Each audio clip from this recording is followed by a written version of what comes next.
পুইয়ের বান সহজ পদ্ধতি, বেশি ফলন। আসসালামু আলাইকুম।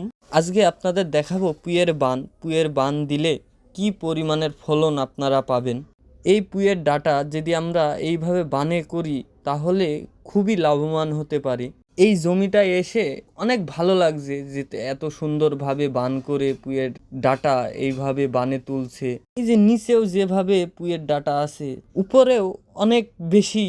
তো বিষয়টা দেখে খুবই ভালো লাগছে। এই যে দেখেন, একটা পাতাও স্পট নেই, কোনো পোকায় খাওয়া নেই, কোনো কিছু নেই, একেবারে ফ্রেশ। এই সবজিটা একেবারেই ফ্রেশ। তার পাশেই পটলের বান সহ আছে। এই যে পাশেরটা পটলের বান, এক পাশে পুইয়ের ডাঁটা আর এক পাশে পটল। তো বিষয়টা খুবই সুন্দর লাগছে। আমি যে জমিটায় আছি এই জমিটা হলো 1.5 বিঘা মতো। এক সাইডে পটল আর এক সাইডে পুইয়ের ডাঁটা। তো পটল দেখেন নতুন ঘাস হিসাবে সেমন একটা এখনো ধরা পড়েনি, ফুল জালি আছে। আপনারা যদি চান এইভাবে বান করে এই সবজির আবাদ করবেন তাহলে একটু অল্প খরচে খুব বেশি লাভবান হতে পারেন। পটলের ভিতরে এই যে ঝালের গাছ আছে, কিছুদিন পর থেকে ঝালও ধরবে। হয়তো অনেকজনা মরিচ গাছও বলে। এই যে গাছগুলা দেখেন, কিছুদিন পর থেকে ফুলজালি আসবে। আমাদের এদিকে অনেকে এইভাবে এত কষ্ট করে আবাদ করতে পারে না।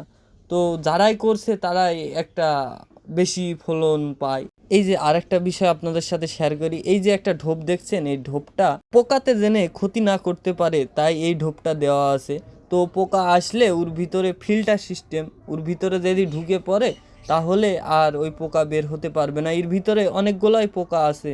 প্রথমত যে কষ্টটা হবে তারপর থেকে আর কষ্ট হবে না। প্রথমে কষ্টটা করে ফেললে আর পরবর্তীতে সেমন একটা কষ্ট হবে না। তো তাই আমরা সবাই চেষ্টা করব এইভাবে আবাদ করার।